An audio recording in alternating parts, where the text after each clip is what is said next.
There are a lot of Minecraft mods out there, but I despise when people call a mod underrated despite it having like 5 billion downloads or whatever. So I did a little research, and I found a few mods under 10,000 downloads that I think are pretty cool. So Will's Lively Villages breathes some life into these villages by adding 3 new features.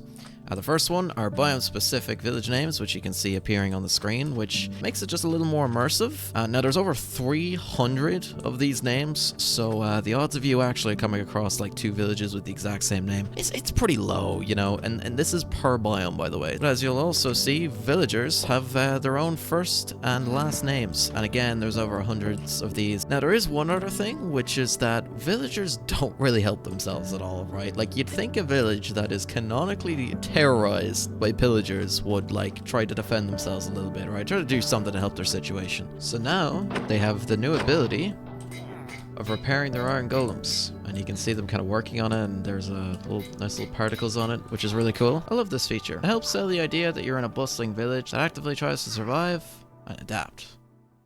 Now, anyway, I kind of wish tridents had some more variety and also weren't as much of a pain to get. Tritastic, though, adds 5 unique trident types with their own abilities. First trident they've introduced is the Hell Fork, which deals fire aspect damage upon hit and allows you to riptide either while you're on fire or while you're in hell. See, this is a very useful one to have, in my opinion. Then we have the Soul Fork, which allows you to riptide at any time, but costs you life. So you want to be careful about that. But it also withers things upon hit. Oh, that was a lot of damage. Shit.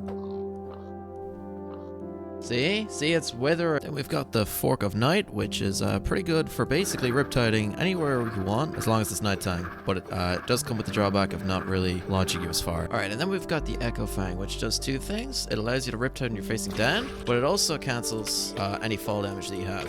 And it also does like a big old explosion, which is pretty OP. And then lastly, we've got the Ender Fork, which is pretty broken. You can face through walls. That is the main appeal of this one. Like, we could just be standing here and just go straight down into a cave. Like, that's pretty broken in my opinion, but it's still kind of cool. However, if we kill one of these big guys, they actually drop 1 to 3 Guardian Spikes, which means we can now craft tridents, which is a nice little extra feature to have. And also, as a side note, tridents with loyalty will return to the slot that they were thrown from.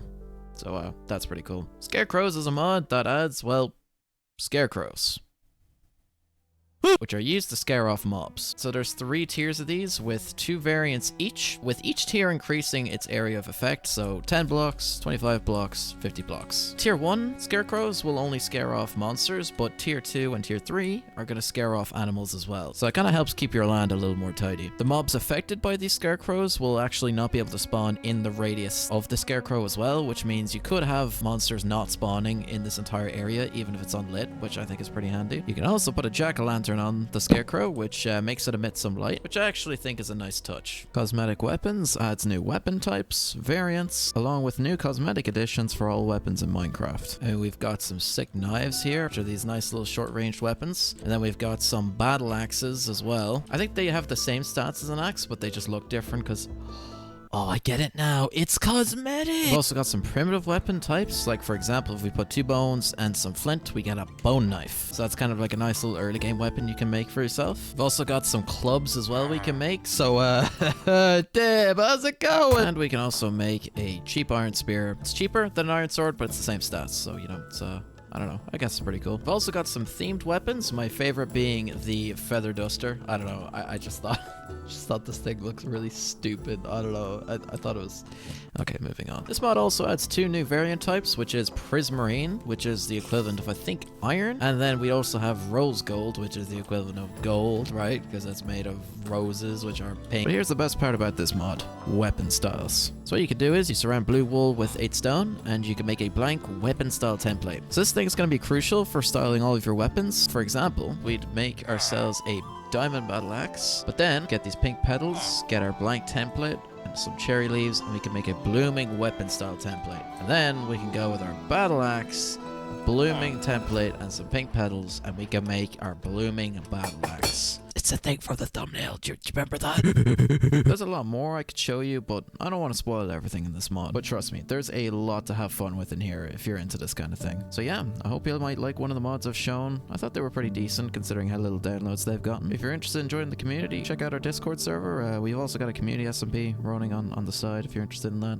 But yeah, that's about it. Bye-bye now.